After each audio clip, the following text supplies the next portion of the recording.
Os números são impressionantes, já são conhecidos, só como referência, por exemplo, em 2018, aproximadamente 400 mil mortes contabilizadas na África. Estamos a falar de malária, mortes em que a maioria foram de menores de 5 anos. É uma luta que a humanidade, os investigadores um pouco por todo o mundo vêm travando de há bastantes anos a esta parte. Conhecer melhor a malária, conhecer a sua transmissão. Cada peça que se junta a este grande livro de conhecimento sobre esta doença é uma peça muito bem-vinda. E vamos falar desta nova página, de um estudo que acaba de ser publicado, tem o envolvimento de investigadores portugueses. O estudo que foi publicado na Nature Medicine, uma revista de referência nesta área.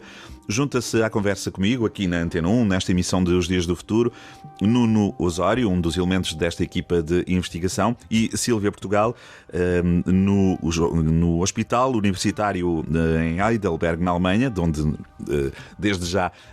onde desde já vai esta saudação. Portanto, uma conversa aqui entre os estúdios da Antena 1 em Faro, a Alemanha, e o Nuno, que está exatamente onde? Não tenho aqui essa referência, já agora para nos situarmos os três. Na Universidade do Minho, em Braga. Na Universidade do Minho, em Braga. Um belo triângulo. Muito bem. Bem-vindos. Já vamos avançar com mais detalhe para este estudo que foi recentemente publicado e para saber o que é que ele avança no conhecimento da malária. Mas para já, Sílvia Portugal, dou-lhe as boas-vindas, e porque é coordenadora deste estudo, e pedi-lhe para nos apresentar o seu laboratório, que está exatamente no Hospital Universitário Heidelberg, na Alemanha. Tenho aqui uma nota bem interessante, 600 pessoas no Mali ao longo de 2017 e 2018. É um laboratório muito virado, ou especificamente virado para a malária, ou também para outras doenças? Não, no caso a gente trabalha só com malária. A ideia do laboratório é tentar perceber quais são as estratégias de sobrevivência do parasita da malária nestes locais onde a transmissão é interrompida durante a época seca. Há quanto tempo é que existe este laboratório? Como é que a Sílvia está aí? Há quanto tempo está a trabalhar? Como é que ele nasce? Eu vim para Heidelberg em 2016, a meio de 2016, para montar o laboratório. Na realidade, o laboratório está a fechar agora, porque eu mudei este verão para Berlim, para o Instituto Max Planck, e portanto estamos agora numa fase de transição em que metade do laboratório está aqui, metade do laboratório já está lá, e antes do final do ano estaremos todos em Berlim. Mas de todo modo, há 4 anos e meio eu vim para cá com esta pergunta, a equipa foi-se juntando, tivemos a sorte de encontrar vários colaboradores à volta do mundo, dos quais o Nuno foi também uma peça importante para este estudo, e o que permitiu agora publicar esta publicação, não é? A Sílvia também passou pela Escola de Medicina da Universidade do Minho? Não, de todo. Não, vem do outro lado. Sim. Era só para perceber se havia aqui alguma ligação. Eu estudei Biologia no Porto. Sim. O Nuno e eu conhecemos-nos casualmente a ensinar num curso em Cabo Verde. Certo. É um dos exemplos que às vezes as colaborações na ciência não são assim tão planeadas e estruturadas como às vezes as pessoas pensam. Neste caso, nós encontramos-nos num curso de pós-graduação em 2017 em Cabo Verde. Muito bem. E já agora, nesse seu encontro em Cabo Verde, Nuno, já estava a trabalhar de algum modo nesta área da malária ou não? Estava noutro campo de investigação? Assim, eu já tinha um trabalho na área da malária anterior, mas a minha área principal de investigação não é malária. Mas neste curso, em 2017, eu tive a oportunidade de conhecer a Sílvia, e foi aí que eu ouvi falar pela primeira vez sobre este plano que a Sílvia tinha, e esta ideia de perceber como é que os parasitas conseguiam sobreviver àqueles períodos de seca que existem em algumas regiões africanas, e fiquei super entusiasmado com este projeto, com esta ideia. Ofereci ajuda, e sei que mesmo durante o curso a Silvia já me enviou era muito chata. Gentilmente coisas para começar logo a trabalhar, e portanto logo lá começou naquela altura a colaboração. Muito bem. Silvia, este projeto que agora foi conhecido, foi dado a conhecer, vem na sequência de outros estudos sobre a malária, mas este era um campo ainda por explorar. O que é que há de facto aqui de muito novo neste olhar para o modo como os parasitas sobrevivem à estação seca? Era uma pergunta ainda sem resposta ou uma série de um conjunto de perguntas sem resposta? Sim, eu acho que assim, é mais ou menos normal que a ciência tenha investido mais sempre nos fatores que causam doença, não é? Tipo, tenta-se entender porque é que as crianças morrem mais, porque é que os sintomas são estes ou aqueles, e fazem-se esses estudos num ambiente hospitalar quando as pessoas aparecem nas clínicas, não é? As outras perguntas, se calhar, são mais propícias a pessoas de uma área não clínica como a minha, que é entender como é que os sistemas funcionam. Portanto, para mim, era um mistério. A gente sabia que os parasitas estavam lá, era bem sabido que o parasita persistia. Aliás, tinha que estar em algum lado, não é? Porque sim. Estavam lá, neste caso, estavam cá, no nosso organismo.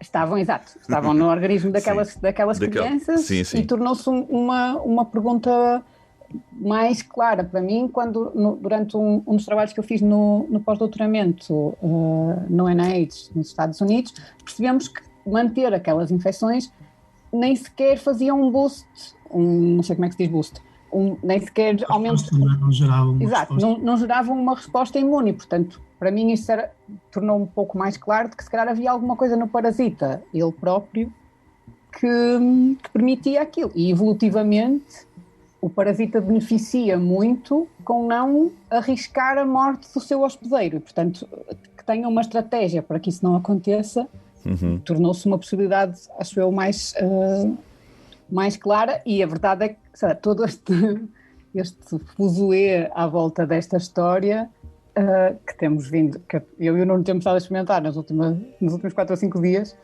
é porque a pergunta era interessante, as pessoas não a tinham feito porque é muito difícil fazer. O que a gente conseguiu fazer, tirar sangue e fazer estas análises todas a 600 crianças ao cabo de 4 vezes por ano durante 2 anos, não é um estudo simples de fazer. Na verdade, nós pudemos fazer pela colaboração com o NIH, que financia o estudo e que recolhe as amostras e que todas as colheitas de sangue teriam acontecido mesmo que eu não estivesse a fazer esta pergunta. Portanto, nós tiramos partido de uma situação em que já havia a recolha das amostras para outros estudos, da ciclo imunológico, pudemos associar a pergunta também para isto.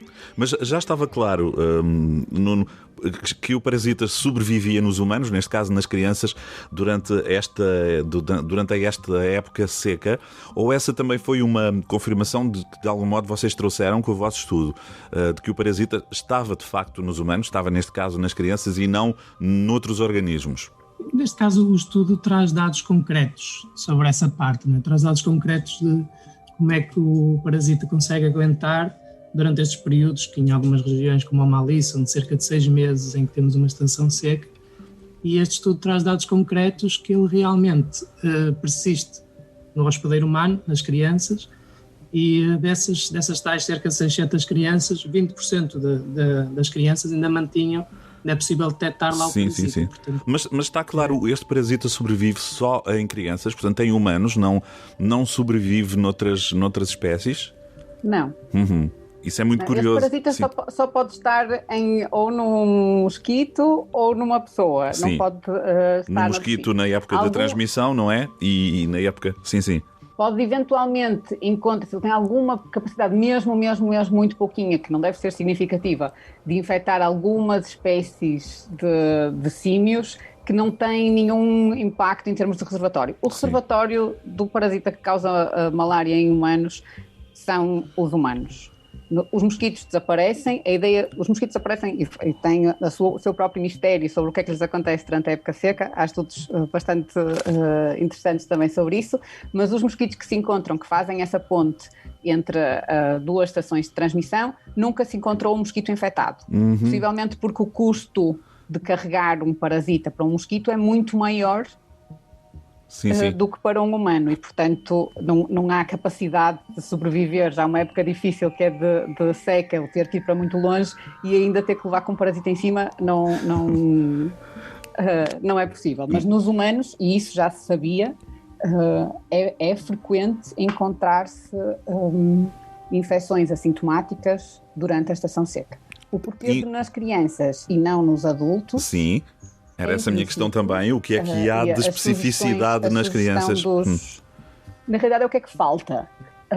Porque à medida que a malária é uma doença para a qual não existe que se conheça uma imunidade estéril, ou seja, as pessoas nunca se tornam completamente imunes à infecção, mas tornam-se gradualmente melhor controladoras dos níveis de parasitas que deixam crescer. E, portanto, os adultos são demasiado bons a controlar os números e, portanto, tornam-se maus repositórios de parasitas. Quando o mosquito vem e pica a pessoa para levar parasitas, tem que conseguir levar um número de parasitas X suficiente para que o ciclo recomece. Normalmente o que acontece em adultos é que sim, eles também têm algumas infecções durante a estação seca, mas são menos pessoas e são muito menos parasitas. E, portanto, serão à partida menos bons a fazer a ponte. Portanto, o que eles têm é uma imunidade melhor e, portanto, mantêm esses níveis de parasitas muito mais baixos e não facilitam essa transmissão. Uhum. Nuno, o estudo desenvolveu-se ou decorreu a olhar mais para as crianças e para as características humanas ou mais para os parasitas e o modo como eles se instalavam, digamos assim, nos organismos humanos? Um dos focos principais do estudo foi estudar o parasita e, em particular, a parte onde eu estive envolvido foi a análise das alterações moleculares que estavam presentes no parasita ele mesmo. Basicamente, de termos simples, nós tentámos entender quais eram as diferenças na forma como os genes do genoma dos parasitas eram lidos, quais eram as diferenças na expressão genética dos parasitas, quando comparávamos parasitas que foram isolados de pessoas que estavam na altura das chuvas, quando comparado com os parasitas que estavam na altura seca, na altura em que não há tanta doença sintomática, não há a presença de tantos mosquitos. Portanto, não é exatamente o parasita adapta-se ou transforma-se de algum modo entre uma estação e outra, é isso? Em termos da expressão genética, as alterações que nós encontramos são muito impressionantes. Portanto, os parasitas alteram a expressão de cerca de 30% dos seus genes estão modificados para que haja esta capacidade de subsistir durante o período da estação seca. Vimos que cerca de 1000 genes têm uma expressão aumentada quando comparada à questão da chuva, e cerca de 500 têm uma expressão diminuída. Portanto, nós vimos aqui alterações muito significativas a nível da expressão. E, em termos funcionais, isso afeta vários processos, como processos metabólicos, como processos de replicação, até a própria capacidade de recombinação homóloga que o parasita tem. Portanto, vimos aí um impacto muito, muito vincado. E como é que vocês perceberam quando é que começa essa alteração genética? Isso é de facto fascinante o que nos estão a explicar, porque o parasita de algum modo percebe quando é que está a chegar a estação seca, se posso colocar a questão desta maneira. A gente não sabe ainda, não é? Sim. É uma das hipóteses, não é a única, não é a mais parcimoniosa. Pode ser isso. Pode ser também que uma resposta a uma longevidade da infecção. Pode ser que um parasita, quando sai do mosquito, tenha uma propensão maior para causar doença, ser virulento, crescer para níveis que causam todos os problemas associados à malária e que gradualmente, à medida que o tempo avança, se transforme num parasita destes da época seca, que, como o Nuno referiu, tem estas alterações, ou apresenta estas alterações, circula durante mais tempo, e que não vejamos isso durante a estação de transmissão, porque há sempre mosquitos a transmitir e, portanto, há sempre parasitas a causar doença. À medida que a transmissão acaba e deixamos de ter esses parasitas novos acabados de sair do mosquito, passamos a ter só os parasitas que causam estas infecções assintomáticas. Portanto, acho que é uma pergunta que está em aberto. Sim, sim. No caso, estamos a trabalhar em algumas dessas possibilidades aqui em Heidelberg, a fechar alguns projetos que queremos fechar ainda aqui em Heidelberg e outros que vamos continuar em Berlim. É uma hipótese muito bonita, para a qual ainda não temos confirmação, essa da capacidade de detecção. De detecção de quando é que ele começa a fazer essas alterações genéticas. Aquilo que a gente chama o fator manga, porque as mangas são mesmo boas, é só em maio, e portanto era uma boa altura para os parasitas darem conta. Fator manga é uma belíssima expressão, nunca tinha ouvido, sim. Sílvia Portugal e Nuno, e olhando agora para esta questão, como aliás vocês sublinhavam no início, não trabalham propriamente no campo de tratamento, de prevenção da doença, trabalham um bocadinho mais atrás, digamos assim, mas é óbvio que este tipo de conhecimento pode ter implicações no modo como se combate a malária, ou se quer combater a malária da maneira mais eficaz possível. Como é que vocês explicariam que esta parte de conhecimento que agora foi adquirida pode contribuir para novas formas ou reforçar as formas que já temos de combate à malária? Eu acho que uma coisa que sabemos muito bem, já dos últimos anos de tentativas de eliminação da malária, é que tratar as pessoas doentes não vai chegar. Sim. Aliás, é um bocado como temos visto agora com toda esta história com a história da Covid, sim. As pessoas assintomáticas representam um problema que é mais difícil de atacar, sem saber exatamente onde é que se está, e portanto na malária vai ser a mesma coisa, mesmo que a gente conseguisse distribuir tratamento a todas as crianças, todos os anos volta porque há estes reservatórios, e portanto entender se há alguma coisa particular a estes parasitas e quais as melhores estratégias para implementar na eliminação dos reservatórios, eventualmente é uma necessidade, e acho que é bom que existam estudos como o nosso, sim. Em paralelo com o desenvolvimento de novas drogas para tratar doença, porque inevitavelmente queremos eliminar todos os parasitas, não é? Portanto, acho que será por aí.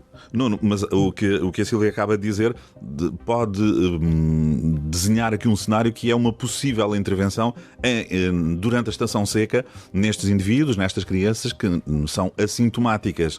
Poderá haver aqui um campo de combate, digamos assim, também nesta parte em que os parasitas estão adormecidos ou se modificaram geneticamente. Este é um cenário possível? Eu acho que há realmente essa oportunidade, uma abordagem que seja sistemática, um esforço sistemático no sentido de tentar eliminar os parasitas durante a estação seca, quando eles estão em menor quantidade, pode ter realmente um impacto para controlar a malária, pelo menos nestas regiões. E isso seria feito como? Falaríamos aqui de uma vacina ou outro tipo de abordagem? Eu acho que aqui teria que ser uma abordagem mais farmacológica, direcionada ao parasita em si, porque em termos de vacina nós sabemos também que o parasita de alguma forma se modifica e os parasitas isolados nesta época seca também não foram indutores de muita resposta imune, não é? Portanto, se calhar uma abordagem direcionada mais com fármacos antimaláricos direcionados a eliminar o parasita pode ser uma abordagem. Uma outra hipótese, ligando até com a questão super interessante que estávamos a falar anteriormente, de como é que os parasitas, digamos assim, entre aspas, sabem se eles estão na estação seca ou não. Sim. Uma outra hipótese, se houver esta via de sinalização que é ativada no parasita, é possível que o parasita tenha uma via de sinalização que é ativada quando ele passa muito tempo no hospedeiro, por exemplo, sem o hospedeiro ser picado, ou qualquer outro tipo de estímulo. Quando nós conseguirmos entender exatamente qual é que é esta via de sinalização, de que forma é que ele sabe, interferir aí, impedi-lo de se conseguir adaptar para aguentar esta estação seca, pode ser também uma abordagem com grande eficácia, eventualmente até capaz de erradicar a malária nestas zonas. Muito bem, seria de facto fascinante. É por aí que vai o caminho, Sílvia Portugal, no que é que se segue a este momento de investigação, de que agora deram conhecimento público? Qual é o que é que está para a frente, do ponto de vista de perguntas à procura de respostas? Sim, nós tentamos manter as nossas perguntas bem com um espectro bem alargado. Então a gente, por um lado, quer entender como é que o parasita faz esta transição e quais os mecanismos moleculares para as atingir, E por outro lado, estamos a tentar, eu sou muito pragmática, eu gosto de fazer os meus projetos quando sei que vão funcionar, ou que as chances são altas. Sim. No caso do problema da malária, em sítios como este em que a gente trabalha, é que o número de picadas infecciosas que uma criança tem por mês são mais de 60 durante o pico. E, portanto, a redução quer dizer que uma criança é picada com um mosquito que está infectado 2 vezes por dia, durante vários meses. O que quer dizer que, mesmo que a gente consiga eliminar o reservatório das crianças, se calhar uns 85% ou uns 90%, o atraso que vai ter no estabelecimento dos números de malária durante a estação de transmissão terá um impacto não maior do que 3 ou 4 semanas. Claro. E, portanto, ou a intervenção completamente elimina o reservatório, ou o impacto será resquicial. E, portanto, a ideia é tentar perceber primeiro qual o sítio onde a gente poderia testar essa hipótese, onde a barra não seja tão alta, onde talvez a transmissão seja um pouco mais baixa e conseguir que uma eliminação do reservatório não tenha que ser tão eficiente para se conseguir ver um impacto. Porque senão, eu acho que em sítios como este que a gente trabalha, em que toda a gente fica infectada muito rapidamente, acho que não, com o conhecimento que temos agora, será prematuro. Muito bem. Obrigado aos dois por nos explicarem este vosso trabalho, que é um trabalho que continua, obviamente. Usa-se aquela expressão que o caminho faz-se caminhando, pode-se aplicar a expressão aqui, não é? Um passo de cada vez, que será sempre uma peça nova, importante para o conhecimento sobre a malária. A publicação foi feita recentemente na Nature Medicine. Muito rapidamente, eu sei que normalmente estas publicações são uma espécie também de exposição do vosso trabalho, à análise crítica pelos vossos pares. Até agora, o que é que já receberam de retorno desta publicação? Quem quer dizer? Nuno. Aplausos, críticas, desconfianças, conte-nos lá. Para já, no que eu não sei como é que tem sido a recepção da Sílvia, ainda não falámos sobre isso, mas do meu lado tenho tido muito boa recepção, as pessoas gostaram muito e pronto, tenho recebido mais aplausos do que puxões de orelhas, não recebi nenhum puxão. Muito bem, não acredito que haja puxões de orelhas aqui, haverá eventualmente perguntas, não é, que questionam e validam no fundo o trabalho de investigação. Há sempre diferenças de opinião, não é? E claro. A ciência mesmo muito bem. Capacidade crítica e se existe capacidade crítica há sempre maneiras diferentes de interpretar os dados, os resultados que existem. Isso é super saudável.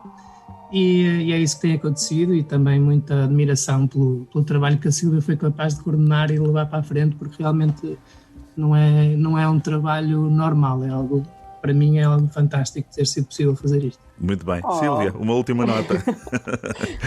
Obrigada. Para mim isto tem sido a crítica tem sido sobremaneira positiva. Obviamente que colegas aparecem com perguntas, algumas que tentamos fazer e não conseguimos. A gente conta a história depois de tudo que correu bem e contamos as limitações que tivemos também, mas há sempre dificuldades que aparecem ao longo do caminho, algumas que estamos a tentar resolver ainda, outras que abrem novas perguntas, mas acho que tem sido muito bom, e é muito bom também mesmo para os membros da equipa, porque o trabalho estou eu aqui e o Nuno, mas no caso o Nuno teve também uma estudante a trabalhar, no meu caso tivemos 12 estudantes, 2 pós-docs a fazer isto, que pela sua participação neste trabalho têm agora também oportunidades de encontrar novos laboratórios onde possam fazer o progresso da sua carreira. Para mim vai ser importante em termos de financiamento nos próximos tempos, são como bandeiras, não é? Que uma pessoa faz na camisa, que podemos utilizar. E que com certeza vai ter um impacto positivo, ou está a ter um impacto positivo, ao mesmo tempo que eleva o standard, não é? Claro que sim. Muito bem, obrigado aos dois, continuação de bom trabalho e de muitos sucessos. Obrigado.